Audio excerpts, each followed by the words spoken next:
It's James. I'm in the Net News Ledger studio with Councillor Frank Pullia.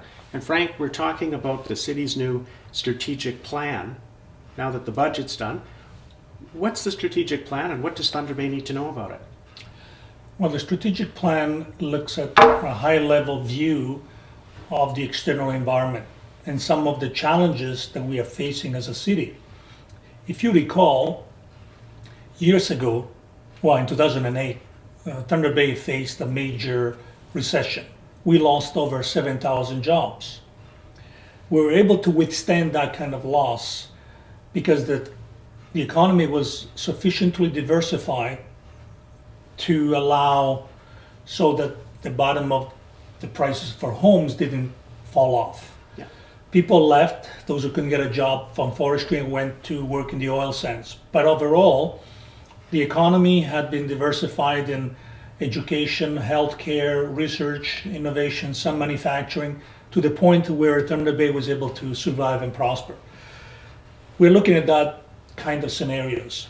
What are the external drivers? What are the external factors that are challenging Thunder Bay? For example, we have the footprint of Montreal in terms of geographical extension, but we don't have the economies of scale.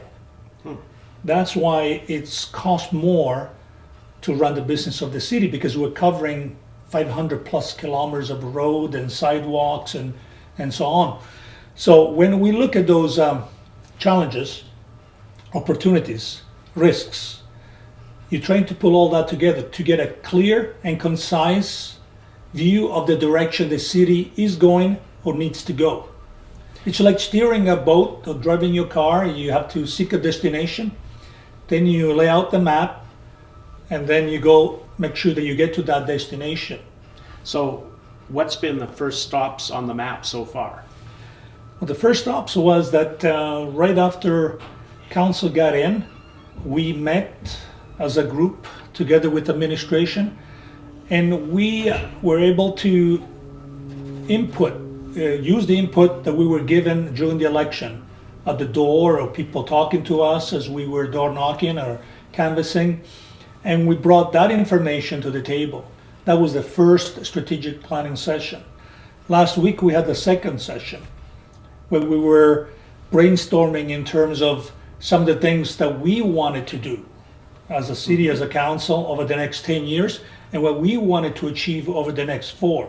So we're putting together both what the feedback from the community was, what we as a council want to achieve, plus we were informed by key trends in the economy, by key trends in the political environment. For example, we are over-reliant on transfer payments.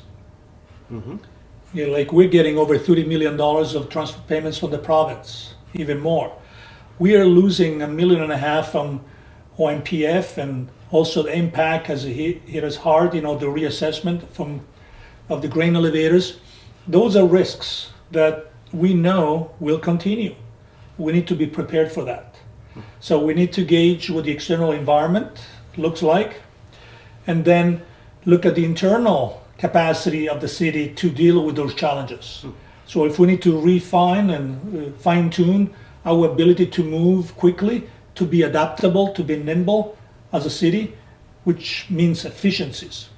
We need to be effective and efficient in the way we deliver the services, so we don't need to go back and look for tax increases or reduction in services. Let's look at efficiencies first. So it sounds like the strategic plan is also going to be tied in a little bit towards the budget issue. Absolutely, because at the end of the day, in a municipal environment, the budget is allocation of resources. It's not necessarily the authorization to spend, but to some extent it is. It basically puts the resources where they need to be so you can deliver certain services.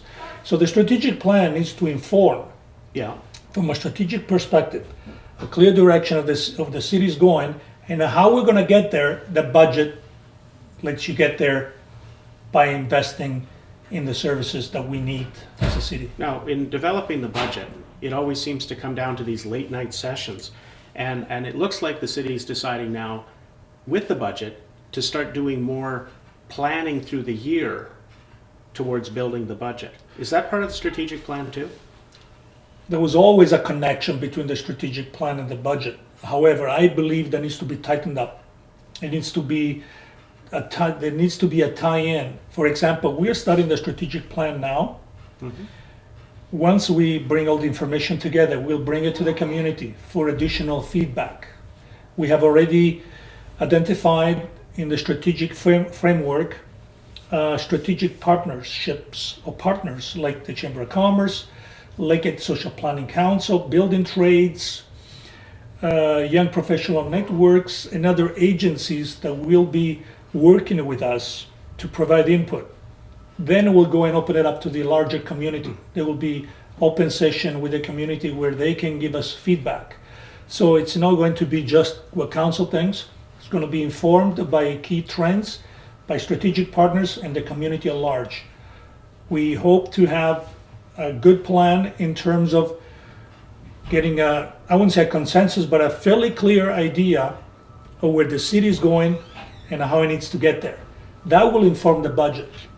And again, we're aiming to reach budget increases of at or below the level of inflation. I think we need to find efficiencies within the system and deliver those kind of services that makes Thunder Bay a great place to live in.